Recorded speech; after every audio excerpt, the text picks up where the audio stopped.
ambitious initiative. Absolutely. One of the most ambitious and one of the most important as far as the future of India and the world is concerned. And to deliver the Make in India keynote coach speak, let's now invite upon stage Mr. Baba Kalyani, chairperson of Bharat Forge. A vision built on resilience. An economy powered by innovation and industry. This is the story of Make in India. Baba Kalyani, a leader in Indian manufacturing, driving the future of Make in India. Join him as he redefines India's path to global industry. The Coach Speak. The floor is yours, sir. Thank you very much. Guten Abend, good evening, ladies and gentlemen. It's very nice to see some old friends here after many years. Mr. Boozer, especially. I met him after 20 years. Last time we met was in my house in Pune. Mr. Jupali, the young entrepreneur representing my home group in India, also the backbone of TV9. It was a great pleasure to hear you yesterday and meet with you. Mr. Kasper, the great, there he is. I think he's been the main guy why we are in this arena. Also, he's a good friend of one of my very good friends, Stephen Buchner, who is not here today. He had to go to Oman. Mr. Barun Das, Managing Director of TV9. My friends from the German industry. Mr. Stefan Haluza, Director General of Indo-German Chamber of Commerce. Friends from the Indian industry, ladies and gentlemen. I almost consider Germany my second home after India. And it is indeed a great pleasure to address such a distinguished gathering, an audience here in Stuttgart, Baden-Württemberg, the epicenter of European automotive industry and the famous German Mittelstand. First and foremost, I compliment Mr. Jupali, Mr. Barun Das, and Mr. Kasper, the chief organizers of News 9 Global Summit. The grand event is a testimony to your excellent leadership, innovative thinking, and great teamwork.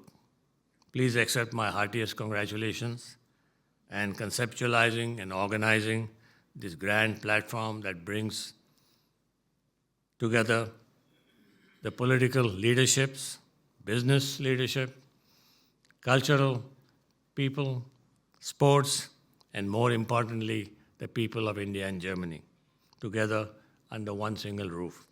Truly great work.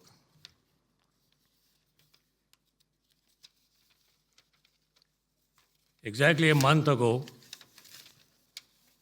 21st, 22nd October, we marked 20 years of my company, Bharat Forge's footprints here in Germany. It was in 2004 that we had acquired a small business in Ennepetal that was known by the name of Carl Dan Peddinghaus. That was the name of the founder at that time, a very distinguished engineer who had formed this forging company near Dusseldorf. That was followed by another acquisition called Aluminum Technique in Dresden. And eventually this marked a paradigm shift in our company's quest for supplying and being a solutions development partner to who's who of the European automotive industry. For an Indian company, 20 years ago, this was not easy. We were entering uncharted territory. I don't think any German automotive executive ever believed that an Indian company coming out of Pune can supply, let's say, critical automotive components 20 years ago. Today it's a different story altogether. And hopefully tomorrow it'll be another story where we may even do even better things and greater things. Today, 250,000 Indians reside in Germany. Back then, there were only about 25,000. Today, you have restaurants serving Indian cuisine in every major German city. Back then, there weren't any. Most Indians who come here, by the way, don't miss Indian cuisine. They enjoy European food. But we also have a large population of vegetarians who like their curry. Germany in 2004 was the third largest economy in the world. India was not even listed in the top 10. So when we took charge of these operations, there was a lot of skepticism within the management and the workforce. CDP's workforce in Ennepetal was roughly about 550, 600 people. And the skepticism was, here's an Indian guy coming from India. He's going to take our technology, take it to India, take our jobs, and run this company down. And we knew if we had to succeed in the heartland of German manufacturing, and the Ruhr region is the heartland of German manufacturing, at least in the metal area, and like Stuttgart is in the automotive area, we had to first gain the trust of our employees, create a collective new vision together, and chart the way forward to grow the business and win the confidence of our customers. But ladies and gentlemen, within 100 days from the day we acquired this business, one of my good friends, and then who was the director of sales and marketing, his name was Michael Kaspersky, he long retired, paid glowing tributes to the new organization and acknowledged the technology, discipline, and speed that we Indians brought back in the company that charted the course of profitable growth in the following years. We gradually became one of the largest forging companies, and today at Bharat Forge, we take pride in being a preferred supplier and development partner to marquee customers like Mercedes-Benz of the Daimler Group, Porsche, Volkswagen Group, Volvo, Scania, DAF, MTU, almost every company who is making anything to do with engines and transmissions. We greatly value our relationships with each of our customers. Mr. Berzer from Mercedes-Benz is here, as I said, and I must take this opportunity to convey our sincere gratitude to the continued support, patronage, and guidance that we have received from the Daimler Group. And also I must say that Mercedes has played a very, very crucial role in developing the technology level of a lot of Indian companies. They have manufacturing plants in India, both for passenger cars and for trucks and also for buses. And they have many suppliers and supplier development systems. And it's just amazing what you can learn from a company like Mercedes-Benz. So thank you, Mr. Berzer.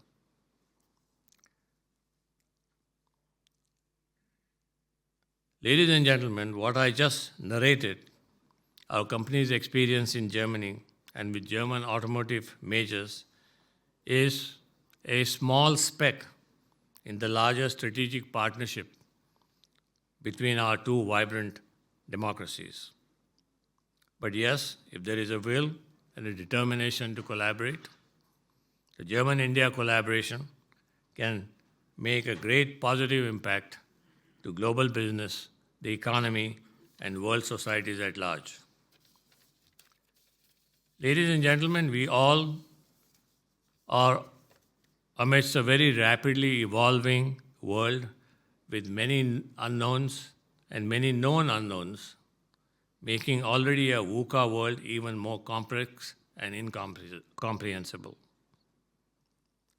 The many flashpoints that are cropping up on the planet today are indicative of the end of a multilateral, rule-based global order, redefining the existing alignments, trade links, and thereby signaling a major transition in the globalization era, if not the end of it.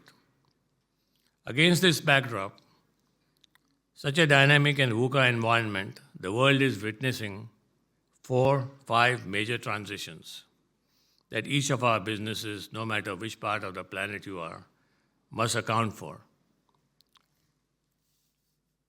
From a manufacturing perspective, that since I come from a manufacturing industry, the digital and AI transition impacts productivity, quality, work life is one of the most major transitions that all manufacturing companies will go through. The energy transition impacting sustainability, to my mind, is a must if we need to save the planet.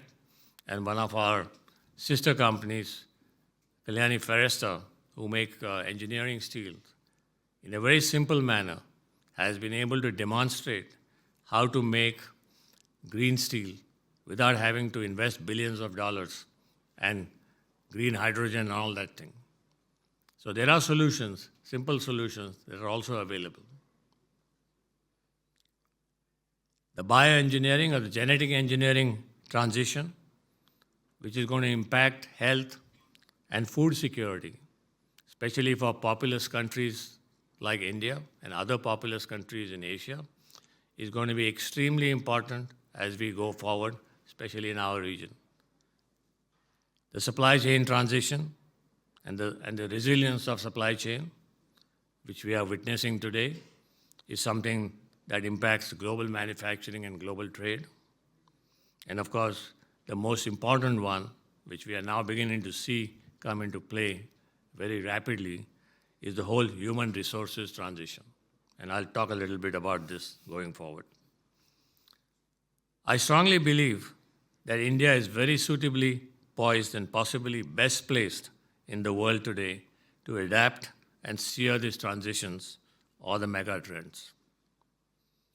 I've been in the manufacturing business for more than 5 decades, with operations spread across Germany, Sweden, France, the United States, and of course India. Never in the past have I experienced the kind of confidence and positive impression that India as a country is casting at the world stage today. At approximately $4 trillion today, India is the 5th largest economy globally and is believed to accelerate to $30 trillion by 2047. That is the vision of our Honorable Prime Minister, which he calls as Viksit Bharat or Amrit Kal, and that is a vision that almost every Indian shares in his own heart and soul. This is a 8x jump over a quarter of a century. Over the next 7-8 years, India too is expected to drive almost 20% of global trade. And this is very important for everybody on this planet. Growth in this decade, that is 2023 to 2033, the per capita income levels would increase from about $2,200 to $5,200 by 2031. The developed world has seen such massive spurts of growth at different points in time of their country's history, which had instrumental role in charting or defining their respective economic growth trajectories, whether it's Germany after World War II, whether it is Japan after that, whether it was South Korea, and then, of course, China in the 80s, 70s, 80s, and the 90s. India today is at the cusp of a similar transformative economic phase. This massive transformation is throwing up several big opportunities. These are opportunities for the world, for Europe, for Germany, to collaborate and participate with a rising India, a resurgent India, for the benefit of world societies. Let me now set the context on the emerging manufacturing landscape in India. From the year 2000 to 2024, that's roughly about 24 years, India grew from $467 billion to about $3,900 billion, a little less than $4 trillion in GDP. That's about 8x growth in GDP in this 25-year or 24-year period. Throughout this period, the manufacturing contribution to GDP has remained stagnant, unfortunately, at about 15% of our GDP. That's roughly about from $75 billion in year 2000 to about $650 billion in 2024, approximately 8x. It is therefore very imperative for us to accelerate manufacturing growth in India. If India is set to grow 8 times in the next 25 years, India's manufacturing needs to grow 12 to 15 times in the next 25 years, roughly almost 2 times, a little less than 2 times of the GDP growth. We understand that we cannot merely afford to be a factory of the world built to print. We also cannot merely afford to be the global capability centers or GCCs as they are called for world destinations merely as designed for others. Today, inspired by the Honorable Prime Minister, Sri Narendra Modi's call, we are in India rapidly moving in the direction of being an innovation-driven economy and a products nation. It is the first time in India that everybody is saying that we now need to become a products nation. We need to design and produce our own products. We are determined to make products designed in India, made in India, for India and for the world. Taking a reference from Minister Vaishnav and Minister Scindia's talks that we heard yesterday in the afternoon, let me reiterate. India recognizes the need to establish a renewed manufacturing ecosystem that is aligned with the future needs of the world, that is competitiveness, ease and speed of doing business, aligned with the UN sustainability goals, and most importantly, relevant in the rapidly evolving digital and AI age. It is with this intention that India is today investing and creating capacities for large electronics, semiconductor, robotics, large renewable power industries, planning across solar, wind, small modular nuclear reactors. That's the new frontier that India is opening up, hydro, etc. And largely creating giga-scale capacities. I'll give you a small example. A few years ago, I was in New York, and Google had acquired a huge building space in Manhattan. From one end of the other, if you know Manhattan, each block is roughly about 1/4 of a mile. And if you have 2 blocks, it's almost half a mile. And they had acquired 2 blocks. So to go, and it was connected, so go from one end of that Google office to the other end, you needed a bicycle because walking was too long a time. So I very casually asked the head of that facility, I said, "What are you doing here?" He said, "Google's philosophy is you don't do anything in a small scale. You always do things that will impact 1 billion people. You do things on a scale that is large." Now, this is the learning most large Indian entrepreneurs are getting. So if you see the investments that are being made in India in solar, in semiconductor, actually robotics, I was very impressed. Last week, we had a summit in Goa, headed by, actually the summit is called by Fareed Zakaria, who is the CNN news leader. You probably have seen him on CNN quite often. Mr. Schmidt, who used to be the CEO of Google at one time. Mr. Ambani, who heads Reliance, and a couple of other Indian businessmen. And there, it was surprising to see the kind of work that is going on in India by Indian companies. I won't name the company, but they are building the biggest robotic plant in the world. They will make 20 million robots by 2030, humanoids. I don't think you can see this anywhere, probably only in China. And at a cost which is even more competitive than China. The 6G telecom network is being designed in India right now, as we speak. And by 2030, India will provide technology to the rest of the world for the 6G telecom network. That's how advanced Indian industry is getting. This is all private sector, by the way.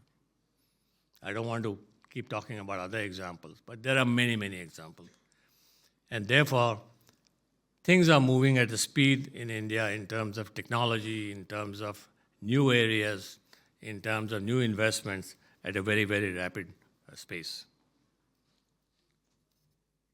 Recognizing the needs of India as a rapidly growing economy, the Indian government, and you heard this yesterday from Minister Vaishnav, that the three pillars based on which Prime Minister Modi has created the growth perspective for India.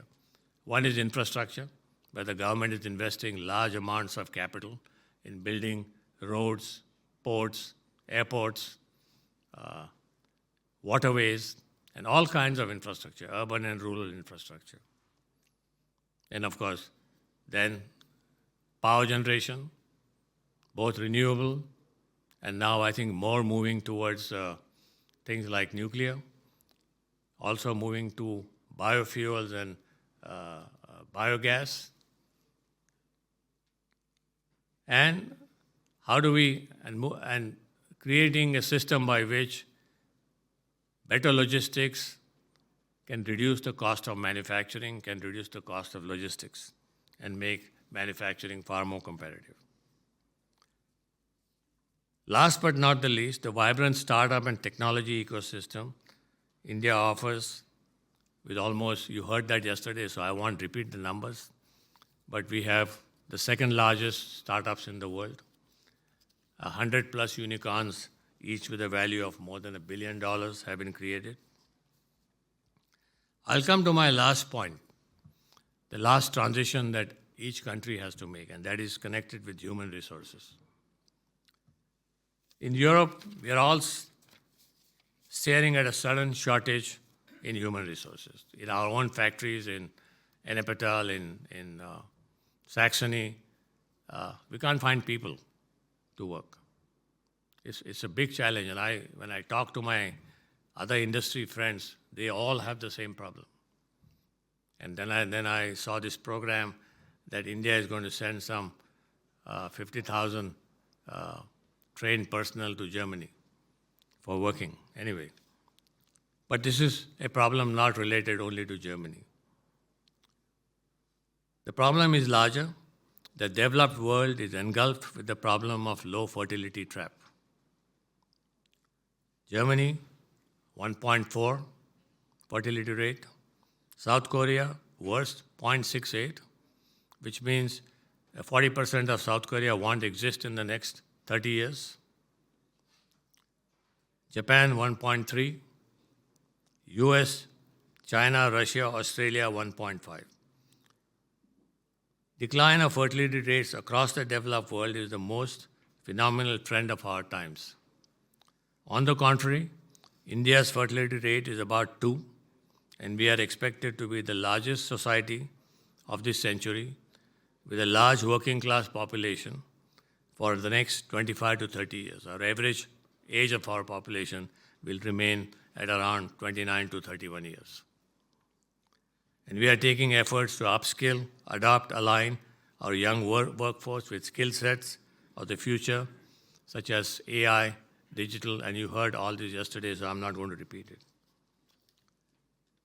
The world today urgently needs to build resilient value chains, global value chains, and rapidly resolve this wide-scale human resource challenge.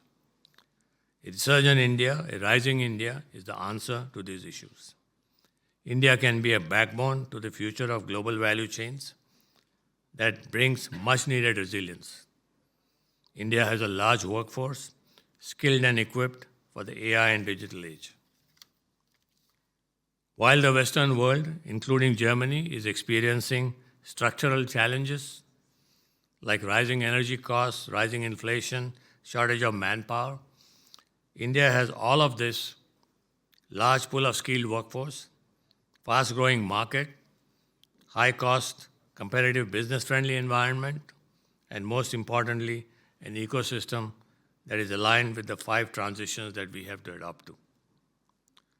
In our collective endeavor towards a sustainable future, the German-India partnership can be a living bridge, a platform to collaborate, to co-create, to co-develop, and manufacture products and technologies to address the future requirements of the world. Thank you very much.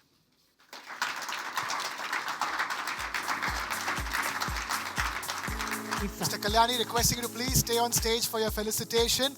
I'm going to request Mr. Ramu Rao Jupalli, Mr. Varun Das, and Mr. Ruben Kasper to please come on stage to felicitate Mr. Baba Kalyani. Ladies and gentlemen, a big round of applause for Mr. Baba Kalyani.